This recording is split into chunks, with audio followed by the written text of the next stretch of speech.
नमस्कार. न्यूज डंकामध्ये मी महेश विचारे आपल्या सगळ्यांचं मनपूर्वक स्वागत करतो. मित्रांनो, सर्वप्रथम आपल्या सगळ्यांना दीपावलीच्या खूप खूप शुभेच्छा. आजचा जो विषय आहे तो आहे मनोज जरांगेंच्या संदर्भामध्ये. मनोज जरांगे यांची एक पत्रकार परिषद गुरुवारी झाली आणि यावेळेला मात्र ते एकटेच पत्रकार परिषदेमध्ये नव्हते, तर त्यांच्यासोबत होते वक्फ बोर्डाचे नोमानी, वक्फ बोर्डाचे ते प्रवक्ते आहेत सज्जाद नोमानी, ते त्यांच्यासोबत होते. त्याचबरोबर दलित नेते आनंदराज आंबेडकर हे सुद्धा त्यांच्यासोबत होते. तशा या तिघांची पत्रकार परिषद गुरुवारी झाली आणि या पत्रकार परिषदेमध्ये एक महत्त्वाचं विधान करण्यात आलं. ते म्हणजे सज्जाद नोमानी यांनी असं म्हटलं की मनोज जरांगे हे आता नवे गांधी आहेत किंवा गांधी होऊ शकतात आगामी काळामध्ये. एवढंच नव्हे तर ते डॉक्टर बाबासाहेब आंबेडकर बनू शकतात, मौलाना अबुल कलाम आझाद बनू शकतात. अशा पद्धतीने त्यांनी मनोज जरांगेंना उपमा दिली आणि सगळ्यांनाच आश्चर्य वाटलं. अर्थात त्या ठिकाणी असलेल्या उपस्थितांनी टाळ्या वाजवल्या आणि त्याचं स्वागत केलं या विधानाचं.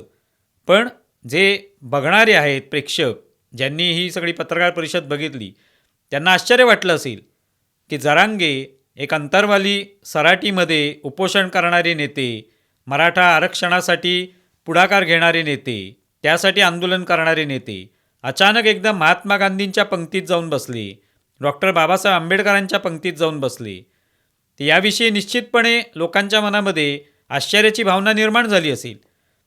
पण असं एक महत्त्वाचं विधान त्यावेळेला करण्यात आलं. मुझे ऐसा लगा कि जरंगे पाटिल की शक्ल में भारत को एक नया गांधी मिलने जा रहा।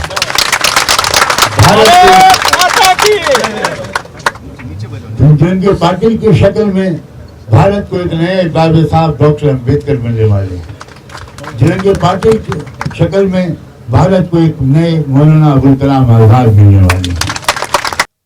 आणि त्या संपूर्ण पत्रकार परिषदेमध्ये जर तुम्ही पाहाल तर त्याच्यामध्ये कुठेही मराठा आरक्षण हा जो काही मुद्दा आहे, कारण शेवटी ही पत्रकार परिषद जी होती त्याच्यामध्ये केंद्रस्थानी मनोज जरांगे होते. स्वाभाविकच मराठा आरक्षण हा मुद्दा केंद्रस्थानी असायला पाहिजे होता, पण तो मुद्दा कुठेही त्या पत्रकार परिषदेमध्ये दिसला नाही. मध्ये मध्ये उल्लेख झाला, पण मराठा आरक्षण आपल्याला मिळवायचं आहे आणि त्यासाठी आपण काहीतरी करणार आहोत, काहीतरी पावलं उचलणार आहोत, या दृष्टीने काहीतरी लोक आपण इथे बरोबर आणलेले आहेत, ते आपल्यासोबत आहेत, हे सांगण्याचा कुठेही प्रयत्न झाला नाही. उलट राष्ट्रीय स्तरावर आपण कसं पोचणार आहोत, राष्ट्रीय स्तरावर जरांगे कसे पोचलेले आहेत हे सांगण्याचा प्रयत्न झाला. राष्ट्रीय स्तरावर आपल्यासमोर कोणती आव्हानं आहेत, कसं एकूणच देशासमोर संकट उभं राहिलेलं आहे, नरेंद्र मोदी यांच्या सरकारचं, त्या सरकारमुळे कशी बेरोजगारी निर्माण झालेली आहे, आरक्षणाचा प्रश्न कसा निर्माण झाला आहे, संविधानावर कसा हल्ला होतोय, हे सगळे मुद्दे त्या पत्रकार परिषदेमध्ये होते. त्याच्यामध्ये आत्ता ही जी विधानसभा निवडणूक होणार आहे 20 नोव्हेंबरला, त्याचाही उल्लेख जो आहे तो मनोज जरांगेंनी केला की या संदर्भात आता 3 तारखेला जे कोणी उमेदवार आहेत, या सगळ्या आंदोलनातून उमेदवार देण्याचा जो काही निर्णय घेण्यात आलेला आहे, तर ते उमेदवार 3 तारखेला आपण त्याच्यावर शिक्कामोर्तब करू आणि जे उरलेले इच्छुक असतील, ज्यांनी अर्ज भरलेले आहेत, तर ते 4 तारखेला अर्ज मागे घेतील, हे सुद्धा त्यांनी सांगितलं. पण त्याच्यामध्ये मराठा आरक्षण हे आपण कसं मिळवणार आहोत, तो किती महत्त्वाचा मुद्दा आहे, त्याच्यामध्ये आपल्याला काय काय आणखी पावलं उचलायची आहेत, हे कुठेही त्याच्यामध्ये फारसं चर्चेला आलं नाही. पत्रकार परिषद हे पूर्णपणे राष्ट्रीय स्तरावरची जणू काही पत्रकार परिषद आहे, राष्ट्रीय स्तरावरच्या मुद्द्यांसंदर्भात पत्रकार परिषद आहे, असं ते वाटत होतं. आणि त्यामुळे त्या ठिकाणी सातत्याने चर्चा जी आहे ती राष्ट्रीय प्रश्नांची होताना दिसून आली. आणि मग त्यामुळे विधान जे आहे ती खूप महत्त्वाचं ठरतं. जी तुलना करण्यात आली आहे की मनोज जरांगे हे महात्मा गांधी आहेत, नवे गांधी आहेत, नवे आंबेडकर आहेत, नवे मौलाना अबुल कलाम आझाद आहेत, असं सांगण्याचा प्रयत्न नोमानी यांनी केला. त्याच वेळेला जरांगे यांनी 1-2 वेळा बोलत असताना, म्हणजे स्वतः जेव्हा ते बोलत होते त्यावेळेला त्यांनी असा उल्लेख केला की मी हिंदू आहे. आम्ही इथे जे 3 जण बसलेलो आहोत, म्हणजे नोमानी, स्वतः जरांगे आणि आनंदराज आंबेडकर, यांच्याविषयी जेव्हा त्यांनी सांगितलं तेव्हा ते म्हणाले की मी हिंदू आहे, इथे बाजूला नोमानी मुस्लिम बसलेले आहेत आणि आनंदराज आंबेडकर हे दलित नेते आहेत, बौद्ध नेते आहेत. तर असं हे समीकरण आम्ही जुळवणार आहोत. मी हिंदू आहे, तुमचा इस्लाम धर्म आहे, यांचा बौद्ध धर्म आहे, आपण एकमेकाच्या धर्मात शब्द करायचे नाही. म्हणजे यावेळेला जरांगे यांनी स्वतःला हिंदूसुद्धा म्हटलं. पहिल्यांदाच असा उल्लेख आपण ऐकला असेल, कारण आत्तापर्यंत ते मराठा आंदोलनाचे नेते आहेत हे आपण ऐकलेलं आहे आणि तेच आंदोलन ते इतके महिने चालू ठेवलेलं आहे त्यांनी. लोकसभा निवडणुकीच्या आधीपासून हे आंदोलन सुरू आहे. पण त्याच्यात कधी आपण हिंदू आहोत किंवा आपण हिंदू म्हणून काम करतोय, हिंदू म्हणून माझ्याकडे बघा, हिंदूंचं नेतृत्व म्हणून, असा कधीही त्यांनी उल्लेख केला नव्हता. पण या पत्रकार परिषदेमध्ये जरांगे अचानक हिंदू पण ठरले. किंबहुना त्यांनी एकदा तर उल्लेख केला, मी कट्टर हिंदू आहे आणि मी छत्रपती शिवाजी महाराजांचा जे हिंदुत्व आहे त्याचा मी आदर करतो, त्याप्रमाणे वागतो, हे सुद्धा ते म्हणाले.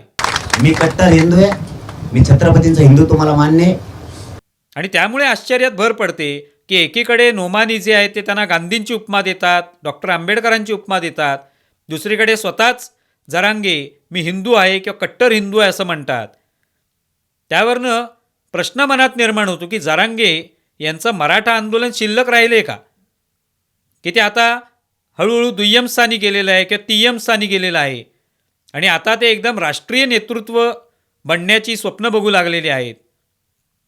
कारण ज्या वेळेला हा उल्लेख नोमानींनी केला की जरांगे हे गांधी आहेत, नवे गांधी आहेत आत्ताच्या काळातले, आधुनिक काळातले, तेव्हा जरांगेंच्या चेहऱ्यावरचे जे हावभाव होते ते बघण्यासारखे होते. म्हणजे ते अगदी हरखून गेले होते की चला आपल्याला ही उपमा मिळालीच, आपण आता राष्ट्रीय स्तरावर पोचलोच, या पद्धतीचं चेहऱ्यावर त्यांच्या भावना होत्या. त्यामुळे राष्ट्रीय स्तरावर पोचण्याची एक जी इच्छा आहे ती त्यांच्या मनात निर्माण झालेली आहे का, किंवा त्यांना त्या राष्ट्रीय स्तरावर पोचवण्याचा प्रयत्न होतोय का, असा प्रश्न मनामध्ये निर्माण होतो. मग मराठा आरक्षणाचं काय होणार? म्हणजे मागच्या वेळेला आपण पाहिलं लोकसभा निवडणुकीच्या वेळेला ते निवडणुकीत उतरणार होते, तालुक्यांमध्ये मराठा उमेदवार उभे करणार होते. लोकांनाही ते वाटलं ठीक आहे, मराठा आरक्षणासाठी आपले उमेदवार उतरवायचे, आपले उमेदवार लोकसभेत पोचले तर मराठा आरक्षणाचा मुद्दा मांडला जाईल, कारण तो केंद्राकडून सोडवला जाणार आहे अशा पद्धतीचं अपेक्षा व्यक्त केल्या जात होत्या.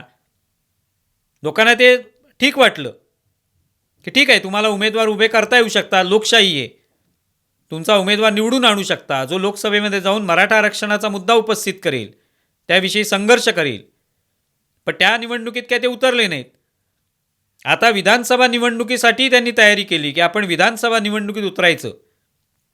तेव्हाही लोकांना वाटत होतं की केवळ मराठा उमेदवार उभे केले जातील आणि ते उभे करून विधानसभेमध्ये मराठा उमेदवार जातील जिंकून आमदार म्हणून आणि ते या ठिकाणी प्रश्न मांडतील की मराठा आरक्षणाचा किती मुद्दा महत्त्वाचा आहे आणि तो इतके वर्ष सुटला नाही, तो सोडवला गेला पाहिजे, यासाठी प्रश्न उपस्थित करतील, भांडतील ते. पण हे काही दिवसांमध्ये आपण पाहिलं की जरांगे हे मुस्लिम काही व्यक्तींना भेटत आहेत, नेत्यांना भेटत आहेत, मौलानांना भेटत आहेत. जसं त्यांनी या नोमानींची भेट घेतली, त्याचा व्हिडिओ किंवा त्याचे फोटो व्हायरल झाले. इम्तियाज जलील यांची त्यांनी भेट घेतली, तेव्हा चर्चा झाली की हे नेमकं काय होतंय. मग अचानक मुस्लिम नेते किंवा मौलाना यांच्याशी त्यांची भेट का होते, ते त्यामागचं कारण काय आहे. आणि मग हळूहळू त्यांनी मुस्लिम, दलित आणि मराठा हे समीकरण आपण जुळवणार आहोत हे सांगायला सुरुवात केली.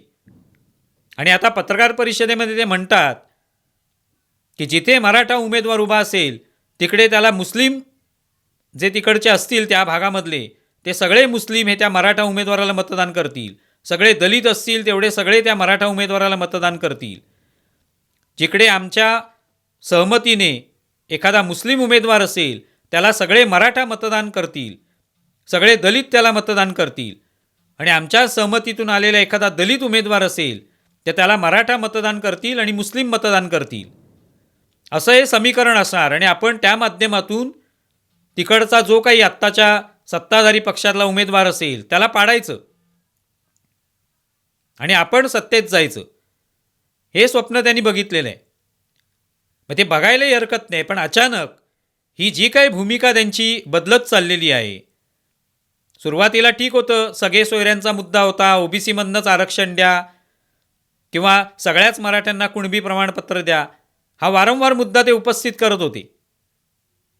तेव्हा लोकांना काही वाटलं नाही, कारण तो सगळा मराठा आरक्षणाशी संबंधित मुद्दा होता.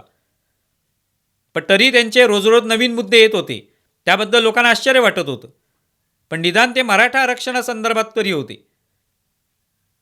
नंतर निवडणुकीचा मुद्दा आला, तेही ठीक वाटलं लोकांना.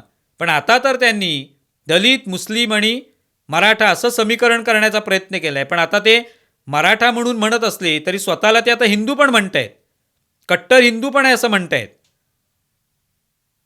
म्हणजे या ठिकाणी त्यांनी आता हिंदू समाजाचं प्रतिनिधित्वसुद्धा स्वतःहूनच स्वतःकडे घेतलेलं आहे.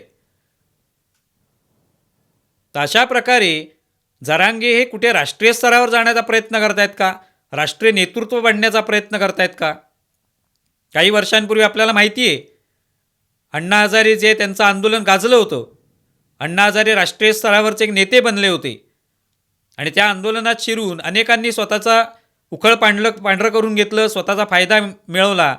केजरीवाल यांच्यासारखे नेते त्याच्यावर निर्माण झाले, स्वतःचा पक्ष निर्माण केला आणि आता त्यांनी मुख्यमंत्रीपदसुद्धा मिळवलं. पंजाबमध्ये मिळाले किंवा दिल्लीमध्ये. तसंच जरांगेंचा काय प्रयत्न आहे का?